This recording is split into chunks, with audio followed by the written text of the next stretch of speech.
Hi, my name is Herbir Kaur Bhatia. I'm at TimeFlex 2018 and have the pleasure to introduce you to one of my heroes, Hadi Partovi, the co-founder and CEO of Code.org. Welcome.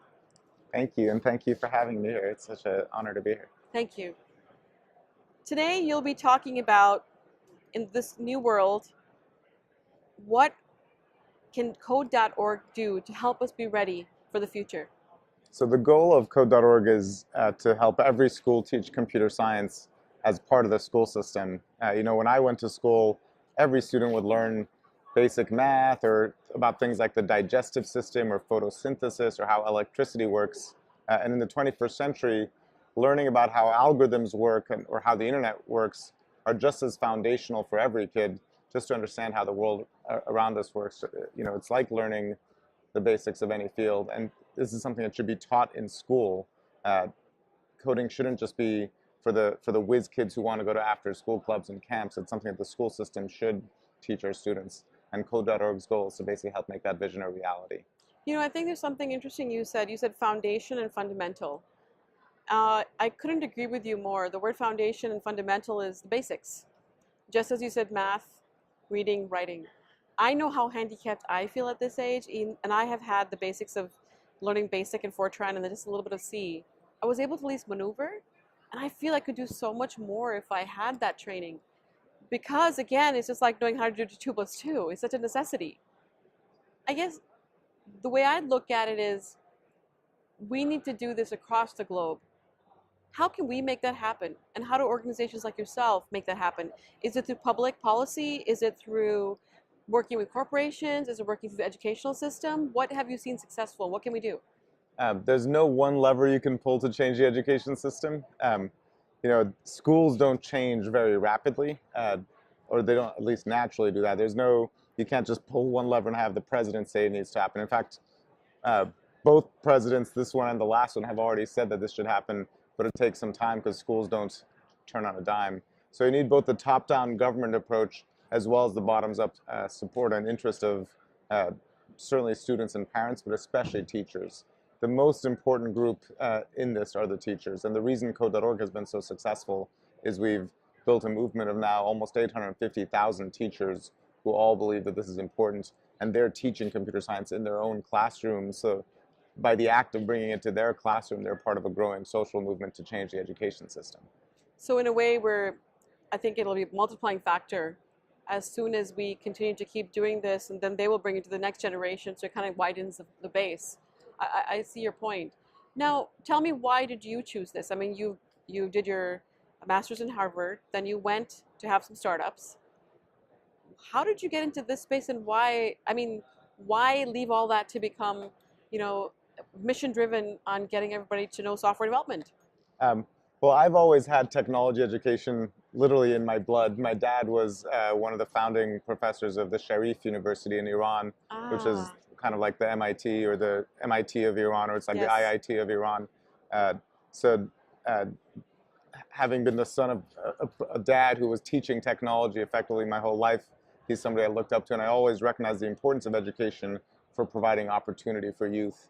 And then throughout my tech career, whether as an executive working at Microsoft, starting my own startups, or investing in startups, it's so common to just see these companies can't find talent every one of these companies in Yeah. tech is struggling to find talent. And in the 90s, that was just about the tech companies struggling.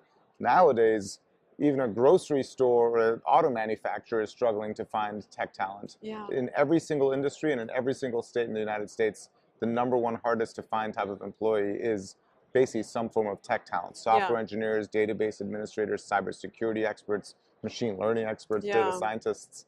Uh, and so I realized our school system isn't preparing students for the future, it's preparing students for the past.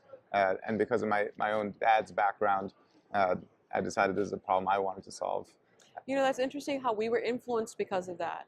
And I think you've done a lot of work, I believe, in cities that may not have that kind of exposure. I think we benefited. My dad was also an electrical engineer, and that's the reason I took up engineering. Otherwise, I wouldn't have been inspired or know what that's even like. And I guess for all those people that don't have that previous generation to follow, they don't have a way to really step into this. Exactly. I came to this country as an immigrant, and I learned to code from my dad. Interesting. And basically that's why I basically built my successful career from the learning I got, not necessarily from school initially, but really I got put on this path at home. And the reality is most students aren't going to learn computer science from their mom or dad because most people's mom or dad didn't learn it themselves. So, and you It's have to so start true. somewhere, and the school system is where that needs to start. So I think my last question to you would be, do you think we want to go beyond the schools? Because I am very concerned about the digital gap in the workplace, and I feel like how do I help young adults and professionals or skilled labor workers move into this space? Do you see in the future for yourself how we could maybe do something like that, or is that So too far out right now? Well, preparing the digital workforce of the future isn't just about K through 12, but Code.org's mission is just about K through 12. Okay. And for us, we're doing so well in the U.S. that our view is now about international expansion. Okay. You know, in the U.S., 1 out of every 4 students already has an account on Code.org. In the 5th I'm grade, so which is the most proud. popular grade, 2/3 of all 5th graders in this country have an account on Code.org. So we're that's pretty much peak saturation in this country. But if you look in Latin America, Yeah. or if you look in countries like India or in the Middle East, computer science is not part of the school system. In this country, it's increasingly becoming part of the school system. And in 5 years, you won't be able to send your kid to a school in America that doesn't teach computer science. You know, I get so excited because I think that the whole internet age and then giving people the ability to have the power in their hands to change their Create future stuff. Yeah. is and it's out of thin air. You don't need anything beyond Right. a library's laptop or your own, something that just gets you access to that main highway, and then the power is in your hand to and in your mind and the creativity of what you come up with. That equalizes everyone, and that's just so exciting. Yeah, computer science gives students the ability to create things out of thin air. Yes. And in today's world where there's so much bad news going on, the idea that schools are helping students basically learn this at such large scale is one of the best stories in the world, I think. I can't stop smiling. I feel giddy. So I'm so passionate about this space, and I'm so glad to see what you've done.